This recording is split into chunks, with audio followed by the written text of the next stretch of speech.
Pengajian kita lanjutkan. Bismillahirrahmanirrahim. Qala al-muallifu rahimahullah ta'ala wa nafa'ana Allahu fi ulumihi fid dharaini amin. Bismillahirrahmanirrahim. Masih bab nomor 28 tentang tibayani dzikril maut, yaitu menjelaskan tentang mengingat mati. Lanjutannya kemarin, Bismillahirrahmanirrahim. Wa qala al-Hasan rahimahullah ta'ala.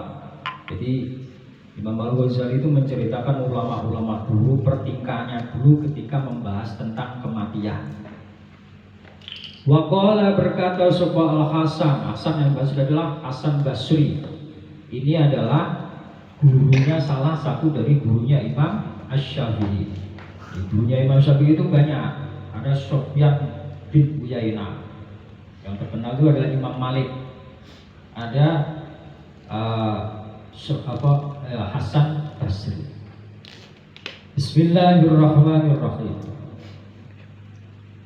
Bismillahirrahmanirrahim. Wa qala, berkata sapa Hasan Basri rahimahullah taala, fadhoha, katanya begini, fadhoha maka jelas opal mautu mati, atunya di dalam dunia, falam yatruk maka tidak meninggalkan, falam yatruk maka tidak meninggalkan opo mati tadi, lidilubin bagi seorang yang mempunyai kecerdasan, apane farohan, kebahagiaan. Jadi orang yang cerdas itu ketika ada jelas-jelas mati meninggalkan dunia, maka orang itu akan merasa senang. Nah, ini repot ini. Mati bagi orang yang mempunyai kecerdasan itu justru dia akan senang. Alasannya apa? Alasannya karena orang-orang yang tasawuf itu mesti melihatnya pengen ketemu zat yang sangat dicintainya, yaitu Allah Subhanahu wa ta'ala. Makanya ceritanya sahabat Bilal, sing Bilal tukang adzan niku orang bawa itu. Bilal itu orang dari Habasah. Sekarang apa? Sudan, orang kulit hitam. Itu ketika Rasulullah sudah wafat, dia pergi dari Madinah. Dia nggak mau adzan lagi, karena setiap adzan mesti ingat Sayyidina Rasulullah Muhammad SAW.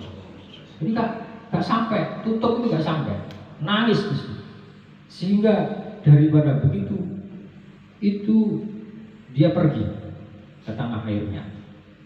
Nah, suatu ketika Bilal itu sudah dalam keadaan sakit keras. Sakit keras itu sudah mau nazar, ditangisi sama keluarganya. Itu malah digetak keluarganya. Kamu itu mau apa? Kok menangis semua? Saya itu menangisi engkau karena engkau dalam keadaan sekaratul maut. Kamu itu bodoh sekali. Keluarganya begitu kan? Saya itu sudah lama menantikan ingin ketemu kekasih yang sangat saya cintai, yaitu Sayyidina Rasulullah sallallahu alaihi wasallam. Sehingga saya itu senang sekali kalau mau ketemu. Lewat ketemunya itu harus melewati pintu, namanya pintu mati. Kalau nggak gini saya tersiksa terus di jasad saya, karena saya sangat rindu sekali ingin ketemu kekasih saya, rupanya baginda Nabi Muhammad sallallahu alaihi wasallam. Ayo yang senang sekarang. Anak cucunya malah dibilang seperti itu. Makanya tokoh Sufi Jalaluddin Ar-Rumi itu ketika mau nazar, santrinya nangis semuanya. Terus Jalaluddin Ar-Rumi itu bilang, kamu kenapa nangis semuanya? Menangis engkau ya saya, karena engkau dalam keadaan sekarang pun maut. Kamu bodoh sekali. Seperti itu juga. Kamu bodoh sekali. Saya itu sekarang itu senangnya seperti pengantin. Nah, ini yang dipakai oleh para teroris. Karena apa? Karena saya sudah lama sekali terpenjara di dalam jasad saya. Sekarang saya ingin ketemu sedetik lagi, 2 detik lagi, 1 menit lagi ketemu sama zat yang sangat saya rindukan. Yang pertama adalah Allah Subhanahu wa Ta'ala. Yang kedua itu adalah kekasih saya Muhammad Sallallahu Alaihi Wasallam. Sangat saya rindukan. Dan saya dalam jasad saya itu terpenjara. Cara kasar ya, ketemu karo sampean-sampean itu malah ruwet. Banyak sambat ini, sambat itu. Tingginya saya itu ketemu sama zat yang saya cintai. Rupanya Gusti Allah. Itu. Sekarang senang, joget semua. Lalu itu. Makanya ada tarian sufi itu. Tarian sufi itu asalnya dari Jalaluddin Arumi. Tapi kita nggak usah ikut-ikut, orang karepe ikut-ikut. Malah mumet. Orang karepe ikut-ikut nari. Itu ini kalau tahu maksudnya itu nggak apa-apa. Artinya sanatnya itu ada. Tapi kalau nggak tahu ikut nari, jadinya malah jaipongan. Seperti itu. Karena apa? Karena itu sebagian ada seperti itu. Jadi para orang yang ulama dulu itu memandangnya. Ini dikatakan seperti ini. Artinya Syekh Hasan Basri itu mengatakan ketika jelas-jelas mati itu di depan mata akan mati, jelas-jelas akan mati. Itu bagi orang yang mempunyai kecerdasan tidak ada yang membekas bagi kematian kecuali senang. Senang karena apa? Dia itu sudah lama merindukan zat penciptanya. Seperti itu. Dan bisa ketemu karo kekasih rupane Kanjeng Nabi Muhammad Sallallahu Alaihi Wasallam. Sudah selesai. Karena orang-orang seperti itu inginnya itu dekat dengan Gusti Allah saja. Nah, kita kan macam-macam yang dipikir. Bismillahirrahmanirrahim.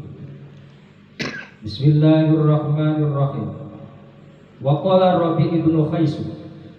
Dan berkata Syekh Rabi ibnu Khais, ma huwa itu. Tidak ada perkara gaib yang tadirhu, yang menantihu pada perkara gaib. Sebuah mukmin iku khairan lebih baik lahu bagi seorang mukmin minal mauti daripada mati. Tidak ada penantian yang lebih baik bagi seorang mukmin kecuali penantian itu adalah mati. Oh gitu. Kemarin sudah dikatakan bahwa mukmin itu ketika mati itu adalah hadiah terbaik. Karena apa? Karena dia sudah selesai di penjara. Karena dunia ini adalah penjaranya bagi seorang mukmin. Dan itu ketika sudah mati maka lepas. Selepas tidak terikat dengan syariat. Itu. Makanya di sana ada nikmat, ada juga adab. Nah, mukmin itu adalah kaprail mendapat nikmati Gusti Allah. Jadi ya keluar dari alam dunia ini beda dengan hukum yang ada di dunia. Di dunia ini kadang-kadang senang, kemudian tiba-tiba susah. Terus tiba-tiba kemudian senang lagi. Kalau di akhirat sana enggak, maksudnya di pelataran akhirat itu enggak. Artinya nek seneng ya seneng terus, nek susah terus. Nah itu repotnya di situ itu. Dihubungi terus karo malaikat itu. Di situ itu. Nah, bagi seorang mukmin itu adalah pembebasan dari penjara itu tadi. Sehingga hadiah terbaiknya adalah mati. Itu timbangannya diukur berbang pelajar isuk 5.000 sore 5.000 itu kan apa namanya? Itu namanya kan putus asa. Berarti putus asa itu setengah dari syaitan. Bukan seperti itu. Timbangannya lebih baik mati loh. Enggak seperti itu. Jadi mati itu bagi seorang mukmin itu kan, makanya domani kita kalau umur saya itu bisa mendapatkan manfaat bagi diri saya dunia dan akhirat, maka panjangkanlah umur saya tungannya seperti itu yang dianjurkan Nabi. Kalau toh umur saya itu tidak baik untuk diri saya, dunia dan akhirat, lebih baik engkau cabut. Nah itu boleh, doa seperti itu yang dianjurkan Nabi boleh. Tapi kalau timbangane urip dulu bermimpi Gusti ya cabut ae. Isuk 2000 terus 2000. Nah itu namanya putus asa. Nah, yang tidak diperbolehkan di situ itu.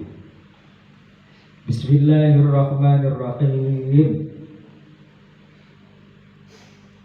Wakana yaqul, wakana dan ada sahabat Yasi Ibnu Khaisum tadi, Rabi' Ibnu Khaisum yaqulu berkata sahabat Syekh Rabi' Ibnu Khaisum, la tashta'iru bi ahadan wa saluni ila rabbi sallallahu.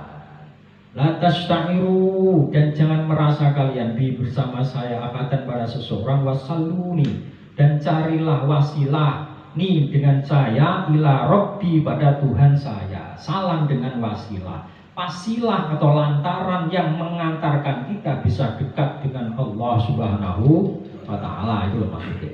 Apa? Dengan cara kita berzikir kepada Allah, dengan cara kita sholawat pada kanjeng Nabi, pada kita melaksanakan ibadah-ibadah yang lain yang melantari kita bisa dekat dengan Allah. Yaitu seperti itu maksudnya.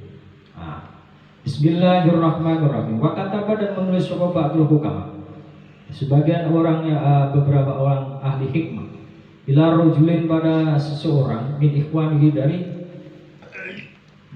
ikhwanihi dari saudaranya laki-laki tadi. Ya akhi, kata sebagian ahli hikmah, ya akhi, wahai saudara saya, takutlah kamu al-mauta pada mati. Maksudnya khawatirlah kamu al-mauta pada mati, bihadi dari di dalam ini rumah, maksudnya rumah dunia ini. Qabla antasiro, sebelum jadi sopoye kamu ila dar pada rumah, tatamanna, yang berharap kamu fiha di dalam rumah itu al-mauta pada mati. Tapi fala tajidhu, maka tidak menemui kamu hu pada mati. Takutlah kamu ketika kita itu khawatir terus dalam keadaan mati saya itu baik apa enggak. Itu maksudnya khawatir seperti itu. Dan kita berusaha untuk minta kepada Allah, ya Allah biha, ya Allah biha, ya Allah bi husnil khatimah. Itu sesuai ulama yang kita baca rotibnya Abdullah Al-Haddad itu, seorang ulama besar pada zamannya, menulis rotibnya seperti itu. Kita berharap semua mati kita itu dalam keadaan husnul khotimah, membawa iman, Islam dan ihsan. Itu yang diharapkan untuk seluruh mukmin. Tapi yang diwakilkan nanti ada husnul khotimah. Tapi kita berharap karena kita diberi hak untuk doa, untuk meminta kepada Allah Subhanahu wa ta'ala, maka kita gunakan hak kita itu. Tapi menurut ahli hikmah, khawatir kematian itu di dunia ini. Sebelum kamu itu jadi di satu rumah maksudnya setelah rumah dunia ini, kamu berharap untuk mati tapi tidak bisa ketemu.